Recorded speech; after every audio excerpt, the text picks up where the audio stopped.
This is going to be the last video lecture for the course.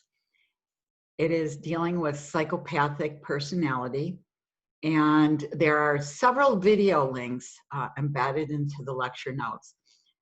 As you know, normally I would be showing those during class and we watch them together.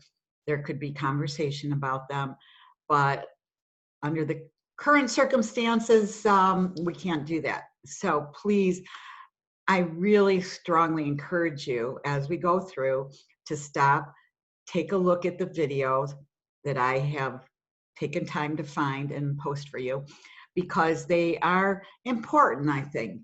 And I hope that you will utilize them. Having said that, let us begin with our outline. And again, this one is a PowerPoint. I keep kind of going back and forth between trying to decide which is better, Word or PowerPoint, and I'm beginning to think Word. So anyway, okay, psychopathic personality, also known as antisocial personality disorder. And there are differences between antisocial personality disorder and adult antisocial behavior. So that's important. Antisocial behaviors must become long-standing characteristics to develop or be diagnosable as this particular disorder.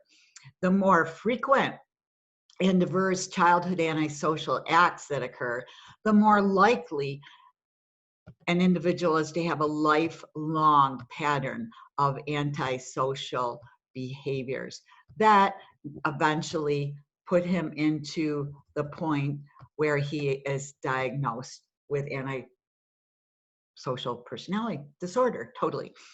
So what are the two subcategories of characteristics? Do you see what I just did? I turned categories and characteristics into the same word, one word. I'll try to hold back on that in the future here. But first, there's emotional and interpersonal. And that includes lack of empathy and lack of remorse or guilt. Also, shallow emotions, being glib and superficial, being egocentric and grandiose, and deceitful and manipulative. The second category, subcategory, shall I say, is social deviance. One is impulsive, has a lack of responsibility, an elevated need for excitement, which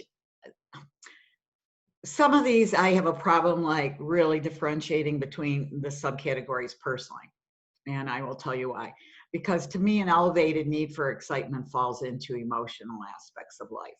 But I'm giving you how it is generally presented, knowing that I won't test you on specifically because I do think there's overlap personally. History of childhood behavior problems and a pattern of adult antisocial behavior. Here is that first link that I told you I would be giving you during this lecture. So this early into the lecture, I hope you will stop me for a minute and click onto this and watch it. And when you are done, we will pick up with the notes. All right, we need to talk about biological contributions. Let's take a look at the concordance rates. And see, this is what I don't like about PowerPoint. I would love to absolutely change. I left something out here. Monozygotic twins, there's a 52% concordance. And dizygotic twins, as you can see, 22% concordance rate. That is significant. That points to something going on with a genotype that at least makes that individual a little more predisposed to this particular type of disorder. One study, and this is an older study, but I think very useful to look back at, and was a study of 14,000 adoptions, and adopted male children whose biological fathers had a criminal history had a higher crime rate themselves, despite the family in which they were raised. For a while, interestingly, it was thought that the extra Y chromosome that's found in a lot of violent criminals contributed to this criminal, violent type of predisposition. There are characteristics that do emerge when one looks at individuals who have XYY instead of just XY. You have that extra Y. But later, this was decredited, and this is interesting. I kind of find this an interesting observation at the very least, and perhaps evidence that there's not this link necessarily with psychopathic personality and this particular genotype. Individuals with XYY genotypes are often shown to have lower intelligence, but taller physical stature. And so the idea is potentially that individuals of this genotype were caught more often when they were committing a crime. Therefore, they would be statistically overrepresented in the population that was considered to be criminal. Testosterone levels have been suggested, and this is so interesting. And again, this is one of those times where I would love to be able to have more time to talk with you and show you different research. I myself have done a fair amount of research utilizing testosterone levels and competition and aggression. And there's found that in individuals with this particular disorder, there is a tendency to have higher basal levels of testosterone. However, we don't know for sure which comes first, the cart or the horse, the chicken or the egg. Anyway, what I mean by that is it that there are levels of testosterone that tend to be higher initially, which propel that individual into aggressive behavior? Or is it the engagement in aggressive behavior what induces the raised testosterone levels?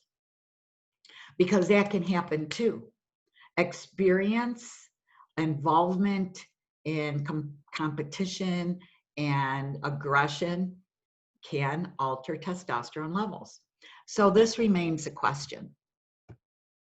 So what are some of the neuroanatomical and neurophysiological differences we see in individuals who have been diagnosed with psychopathic personality disorder? And one is less prefrontal gray matter, okay? There's no difference in the myelinated or the white matter, remember myelination? And particularly in the portions of the prefrontal cortex that are essential in planning and in memory. One of the purported explanations is they have defective planning, they don't learn from experience, and so on and so forth. Okay, here again, and you don't need to take what I say, obviously, as gospel truth. I'm only talking with you about some of the problems that I personally have with just accepting that at face value.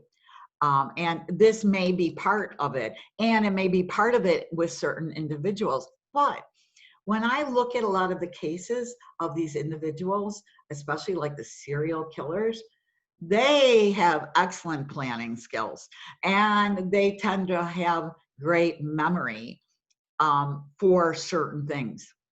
So I am not sold on this, but I need to present these other hypotheses or theories to you because they're out there.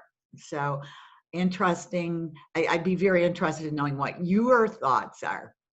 Defects in the limbic system I have here, and that kind of makes sense to me because limbic system controls emotions and the aggression and like how much you're affected. Think about individuals with anxiety.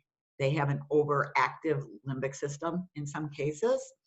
So if you're not affected like this, things don't bother you emotionally, it may be traced to a defect in the limbic system. These individuals are shown to be, generally speaking, less physiologically reactive to aversive stimuli. And in this case, it means kind of like that, again, supporting the emotional insensitivity to events that others would regard as anxiety provoking. So it doesn't bother them. And they can measure this with the cardiac activation. What is their heart rate looking like? What about electrodermal responses, GSR, galvanic skin response, facial muscle responses? All of those are reduced in individuals with this form of psychopathology. And in fact, the greater the extent of psychopathology, the lower the physiological reactions tend to be when tested. When these individuals view affective slides, meaning slides of images that should evoke some kind of response, emotional response. Normals show a linear relationship between slide balance, what it's like, and a startle elicited blink. In other words, this slide is like, mildly disturbing, and you're like, so a blink response. Get way worse. This slide is over the top, and it is a startle elicited blink that is noticeably different. So this particular relationship tended to be pretty much absent in individuals with psychopathology of this personality disorder, okay? And there is a decrease in anxiety and a deficit in fear responding, which basically, think about it, put together means you have a much higher threshold for measures of stress. It means this is not going to bother me. I've got to get to this level, right? Of being affronted, if you will, by disturbing images or thoughts or stories or whatever you're using for your testing stimulus, before they even show these essentially much limbic driven responses. And this increase in threshold, which I doubled up here, is pretty consistently, again, I would fix this if it were Word, sorry, shows an increase in all of these. In one study, psychopathic individuals often show a large heart rate response during anticipatory stress, while other measures remain unchanged. It's like, whoa, wait a minute, what does that even mean? Well, perhaps that heart rate acceleration is like an adaptive process, and I perceive it as in some degree being like excitement more than regular stress. If we look at EEG studies, individuals with psychopathic personality disorder tend to show slower alpha wave activity, which basically means they have lower levels of arousal while they are awake and decreased frontal lobe activation. In fact, frontal left hemisphere activation showed an inverse relationship with the degree of antisocial personality as well as other childhood problem behaviors. Meaning, again, the higher the rating, essentially, of antisocial disorder, the less frontal left hemisphere activation was observed. Now, we think back to what that prefrontal cortex, that frontal cortex does a lot in social inhibitions, right? It's like, oh, I shouldn't do that because that's kind of like not, I shouldn't do that. And I'm going to try to be socially appropriate. Well, you don't have those reins to pull in the brains of these individuals. Remember when we were talking about individuals with schizophrenia, about the P300 response? If not, go back. Just take a minute, go back. And I had uploaded some images for you so you could see that for yourself. That has, in these individuals, also a decreased amplitude. So again, you don't have the amplitude in response with this P300 to the unexpected stimulus. And the more that was suppressed, the higher the impulsiveness was in these individuals. And here, for just a moment, we have a link. Please go to this real quickly, and we'll join here again as soon as you're done. Okay, hopefully you actually looked at the link so far. I want to make sure that you get some visuals with some of this information that we're talking about. So let's go back and take a look at our notes.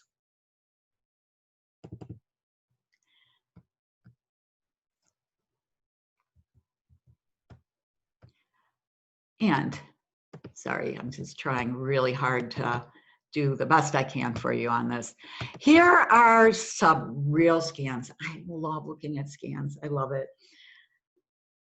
And you can see activation here. You can look at the normal individual here and the psychopath here. And this is indicative of activity, and all of this is indicative of activity. The red being higher. Look at here, we're lacking that. On another link, and it's interesting, the person who actually was writing an article went on, did a scan, and found that he had characteristics in his brain scan of psychopathology related to antisocial personality disorder. A little interesting. So, okay, so far we've talked about some of the behaviors, the bioanatomical differences, neurophysiological differences that exist between normals and many, if not most, if not all, of psychopathology and antisocial personality disorder. So let's take a look at neuroendocrine abnormalities. The first find found that there are altered neuroendocrine responses to stressful challenges in individuals diagnosed with antisocial personality disorder. These individuals tend to show decreased prolactin and cortisol responses to a 5-hour glucose tolerance test.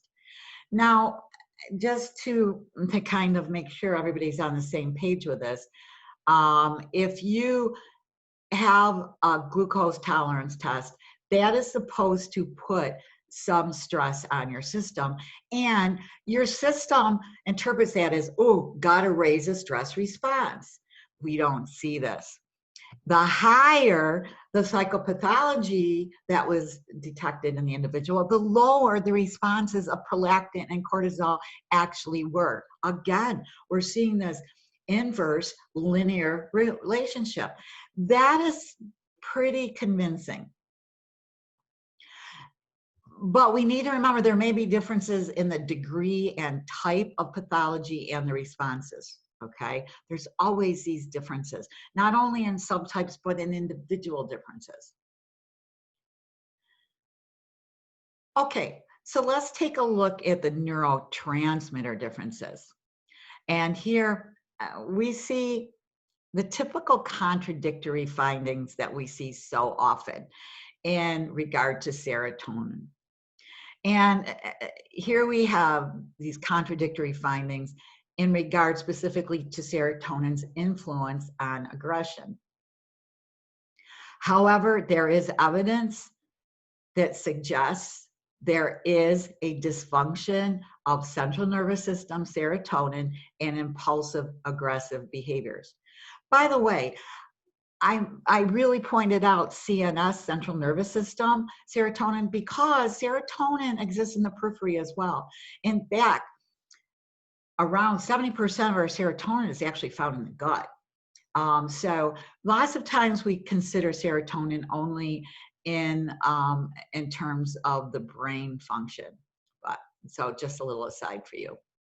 5-HIAA, remember that's a major metabolite of serotonin, found in the cerebrospinal fluid, was again inversely related to impulsive aggressive behavior, not so much in premeditated, which again shows how these effects can be so specific. We see low 5-HIAA levels in violent suicide victims in fact. So if we look back at individuals who had depression, clinical depression, and then committed suicide and did so with a very violent, manner of committing suicide, we saw the lower 5-HIAA levels. Another finding, remember good old norepinephrine? Norepinephrine aids in dealing with stress. Well, guess what? You might think, oh, high norepinephrine levels. Oh, wow, you must be stressed. Psychopathic individuals tend to have higher norepinephrine levels. And they have one of the metabolites of norepinephrine, MHPG, is elevated in linear function with increases in the extent of that personality disorder symptomology. There's also higher baseline levels of norepinephrine in the urine of these individuals, and an increase in the blood and urinary norepinephrine levels in response to stressful situations. Now, let me go through this next one, and then we'll talk about that for just a minute. There's a trend for violent robbers to show a decrease in epinephrine excretion levels in response to stress. So, epinephrine induces the psychological expressions of fear and anxiety. Thus, these individuals may have an increased threshold for these particular emotions. Now, there's also norepinephrine and epinephrine are different to some degree, okay? And their function varies, and norepinephrine more, and not just the activation, but perhaps these individuals actually get almost conditioned to this higher level and maintain, where epinephrine levels are lower in response to stress. So in parts, it's like preparing for stress and response to stress. So there's a bit of difference here. And again, here is another link. In the classroom, this lecture would take a full 70 minutes probably. But because I'm not sitting here waiting for these videos to run, this entire lecture will seem shorter in terms of my part. But if you take time to look at the links, it'll be a full 75-minute class, pretty close. And you should predict that this might come up, because I have mentioned so many times previously in regard to various hormones and various neurotransmitters that sometimes it is not the absolute levels, but the ratio that exists between two, okay? So this is essentially the end of this particular video that I've prepared to go along with this lecture. Please know that anything that I ask on the test, you'll clearly see what you need to know from the review I will put up for the second written exam. And in fact, perhaps, I'm not sure yet because I have not designed the quiz that's going to be totally bonus points for you guys. Maybe I can pull a couple things from that. We'll see how much I've got. But just want to say, this is the last video lecture, the last lecture of neurobiology and mental disorders.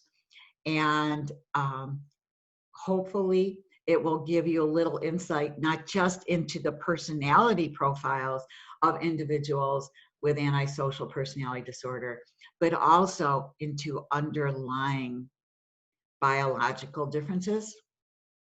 And keeping in mind always that our behavior can alter our brain activity and even structure, neurotransmitters, neuroendocrine profiles. So always making sure that we realize that there could be the cause of something, or a difference could be the effect of a behavior. And having said that, hope that you enjoyed the video lectures, at least to some degree, especially because so many of them were full of my foibles. Yeah.